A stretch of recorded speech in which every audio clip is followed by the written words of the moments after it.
All right, Mr. TALIAFERRO TV, how's everybody doing out there? We gave you part 1 earlier in which Drake explained who he was really bad at, which was Kanye West.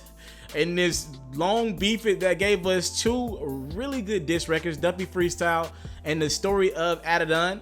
So now I want to get into more of Drake's interview with LeBron James with The Shop on HBO that I am enjoying thoroughly. Let's get into what Drake thought about the actual diss from Pusha T, who actually was the guy who used his mouth to expose Drake for his son that he was hiding from the world, or the word from, I don't know. Listen, this is what Drake said. He said, people love to say, like rap peers and people who just love conversation, they love to say, hey, there's no rules in this rap shit. But there are fucking rules in this shit. And I'm gonna tell you something. It's like, I knew something was gonna come up about my kid. They had to add the deadbeat thing in to make it more appealing, which is fine. I understand that. Even that, I was like, okay. The mom and dad thing, I was like, whatever. You don't even know my family. But I'm going to tell you, wishing death on my friend that has MS. Like, I study rap battles for a living. Now, when you mention defenseless people who are sick in the hospital that passed away, that really sent me to a place where I just believe now, even now, that there's just a price that you have to pay for that. It's over. You're just gonna someone's gonna fucking punch you in the fucking face, all right?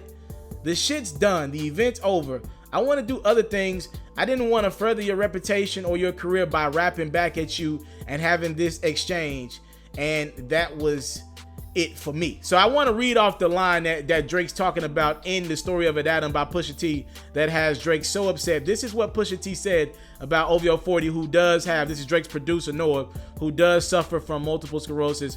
King Push said, already aligned with the greats, and on the same note, the only ones are chased are 2 ghosts.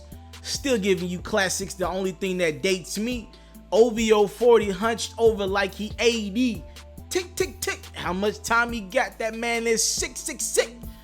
I got the devil flow, niggas. 666. Surgical summer with it. Snip, snip, snip. And you really don't want it with him. So that's the line that Drake was like, yo, that, you can talk about my family. You can say my dad's a deadbeat. I'm a deadbeat. My mom's this or that. But the thing that really got to Drake, according to him, was the lines about his producer, OVO 40, who does suffer from multiple sclerosis. By the way, heads up, there is no cure to multiple sclerosis. I don't care how much money you got. All right, you can maybe battle it with more money, but there's no cure to it yet. And it is a very serious disease. Drake went on to say, I got home and I just listened back to it, and I was like, man, this is not something I ever want to be remembered for. He's talking about the diss record that he had in the chamber. And remind you, he's talking to friends LeBron James and Mav Carter. So, I mean, he's talking about how he was, you know, pretty much concerned about how LeBron would feel about him not responding. But Drake went on to say, this is not even a place that I necessarily want to go. And to all the people who enjoy that, I tip my hat to you. By the way, hell of a chess move, the song. I thought it was trash, but the chess move was genius. Back against the wall, either I go all the way filthy or I fall back and have this sort of chink in my armor for the rest of time to a rap period, which is fine. I can live with that. I would much rather live with that than the things I was about to, the research I did, the things I was going to say, and the places that I was going to go, not only for him, but the other guy too. Sheesh Louise. Yo, that man has some type of secret on Kanye West that he is dying to get out of him. And if it wasn't for Jay Prince, we know it by now, right?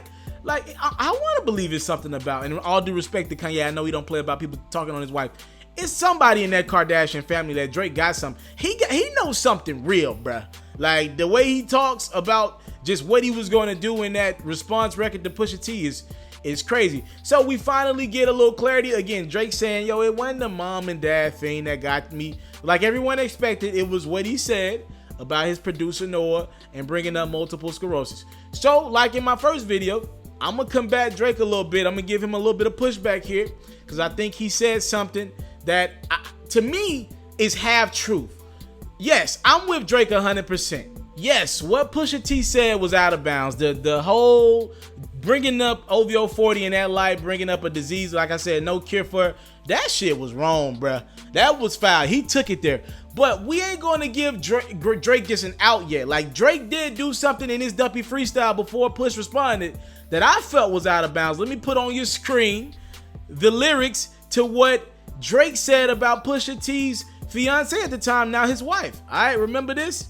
He said, look, holla at me when you multi-million. I told you keep playing with my name. I'm going to let it ring on you like Virginia Williams. That is Pusha T. Again, his wife now. At the time, that was his fiance. The bar didn't make sense. It wasn't a good bar. Let it ring on you like, I still don't understand why Drake set that bar. If you got a clever line about Virginia Williams, if you think you good at that way, that's what you want to do, like take it there, whatever.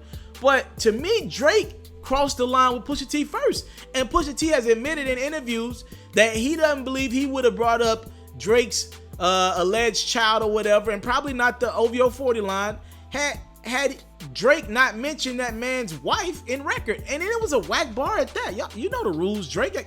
Come on, y'all know the rules we play by. No wife, no kids.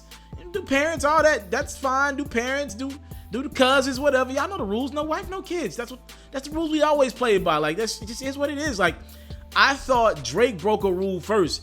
And if he's going to say Pusha T went out of bounds by talking about OVO 40 and how he's battling with multiple sclerosis, Drizzy Drake should have left that man's wife out of that. Period. It's just as simple as that. He shouldn't have brought that man's wife in it. Anywho, as a hip-hop fan, I do enjoy that Drake did decide to give us some clarity, even though it's a couple months later, on what just went on between him and Pusha T and him and Kanye West as well.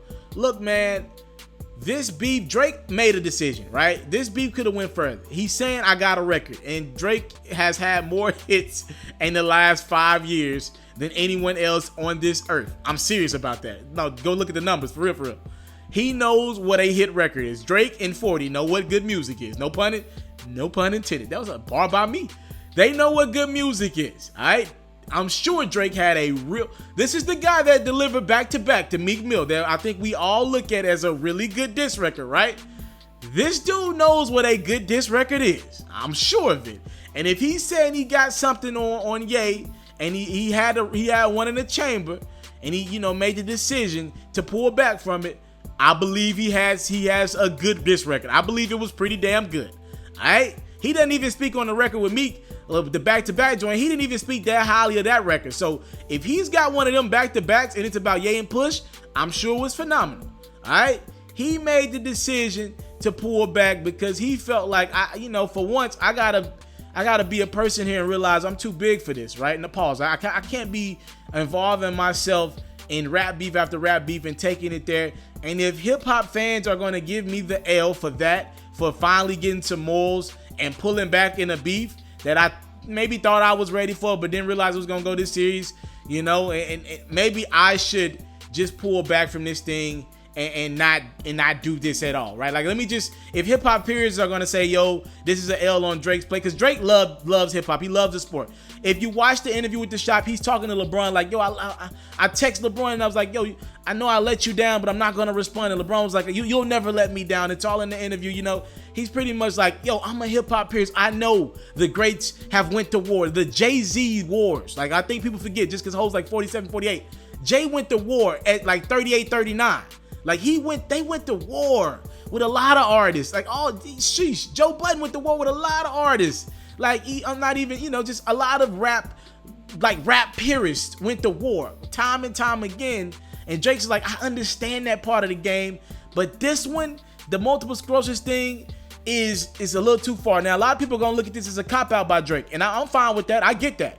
It could be perceived as a cop-out, right? You just wanted a way out because you ain't want that smoke with Push, because Push said this is going to be a surgical summer, nigga. This was part 1. I got more in the chamber.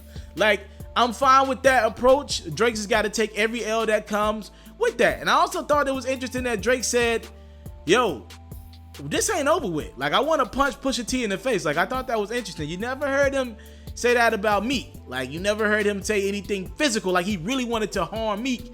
Everything with Meek was rap, right? Like, you just heard Drake say, I still want to punch Pusha T in the face, all right? That's interesting to me. Like, that tells me that this thing is still, he's still upset about that Noah line. Like, that one still, it's got to him. Like, more than the Ye shit, like, more... That Pusha T line, it got to him. That joint right there is still on his mind, and he wants to do something about it. And it looks like he'd rather embark in a physical altercation over going back with Pusha T, back and forth with Pusha T, in a lyrical spot. So I'm very interested in seeing closure in this, because physicality in a rap battle, come on, that's not what we do it for. Because when people get physical, usually death comes with that. People just don't fight anymore. People get things go on camera and people get physical, and then people get shot. All right, that's generally how this goes, and I'm not trying to see that. So hopefully they leave it alone. Both these two men make a lot of money. Drake is like in 35,000 different businesses. He's on a successful tour right now that's grossing over $150 million. And Pusha T is going to be rich for life, because this dude is the dude who made the ba ba ba ba ba I'm loving it for McDonald's. I bet you didn't know that. That's a fun fact for you. So I'm just gonna hope this ends here. But as a hip-hop fan and a reporter of music, I love seeing what happened and what people were thinking. And it wasn't like a 10 years down the line thing. This thing just happened a few months ago. So y'all tell me what y'all think about everything. Whew, I'm tired. All right. Thank y'all so much for the time, love, and support. Drake explains where he's at with it right now with Pusha T, what he didn't like. He called the record trash too. He called that record trash. So we'll see what happens from here. Hopefully nothing. Thank y'all so much for the time, love, and support. If you made it this far in the video, you really rock with me, and I thank you so much. I'm out. I came from nothing, but I want everything God has for me. I interview celebrities. I talk sports. I still represent the culture. I got the kids. You are now tuned in. Yeah, we locked in right now, Mr. TALIAFERRO. Mr. TALIAFERRO. Shout out to Mr. TALIAFERRO. You're watching Mr. TALIAFERRO TV. Mr. TALIAFERRO TV. Here with the triple B's, you can't do nothing but win.